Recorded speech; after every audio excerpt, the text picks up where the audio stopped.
Ladies and gentlemen, welcome back to the Indie Zone podcast. My name is Kathy.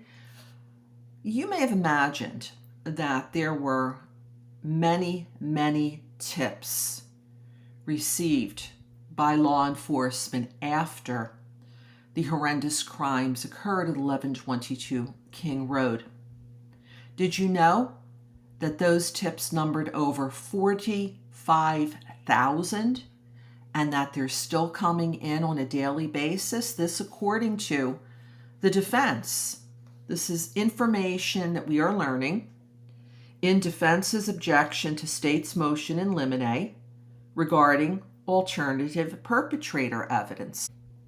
This response begins by stating, comes now Brian C. Kohberger by and through his attorneys of record and hereby objects to the state's motion in limine regarding alternative perpetrator evidence, filed on February 21st, 2025.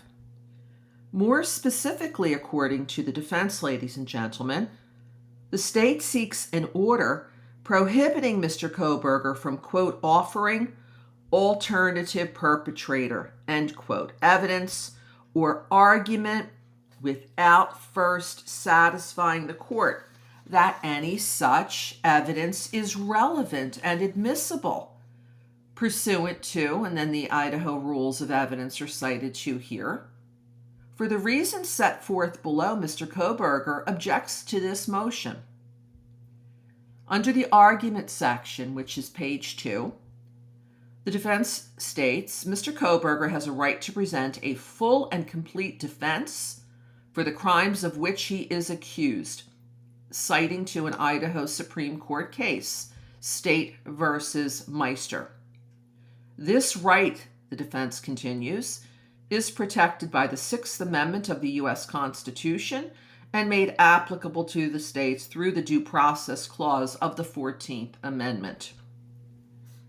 Then, the defense says, when presenting a full and complete defense of the crimes charged, Mr. Kohberger should be given an opportunity to proffer evidence of an alternative perpetrator so that such evidence can be properly evaluated for relevancy and admissibility under the Idaho rules of evidence. The timing of when an offer of proof is made is not clear, and citing to Meister again, ladies and gentlemen, the Idaho Supreme Court case.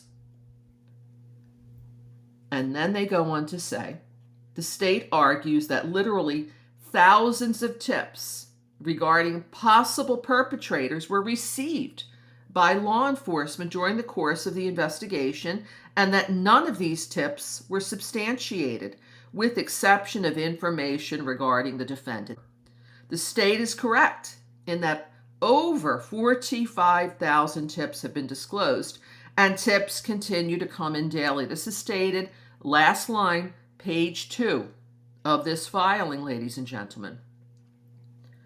Defense goes on to say this case is full of alternative perpetrators. The state has chosen to focus on Mr. Kohberger at its own peril. Mr. Kohberger will produce offers of proof related to many alternate perpetrators in this case that will meet the Idaho rules of evidence, and many alternative perpetrators can be connected to the crime, according to the defense.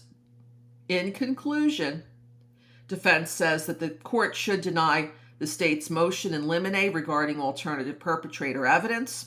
Alternatively, the court should reserve ruling on this motion until Mr. Kohberger provides an offer of proof that can be evaluated under the standard for admissibility.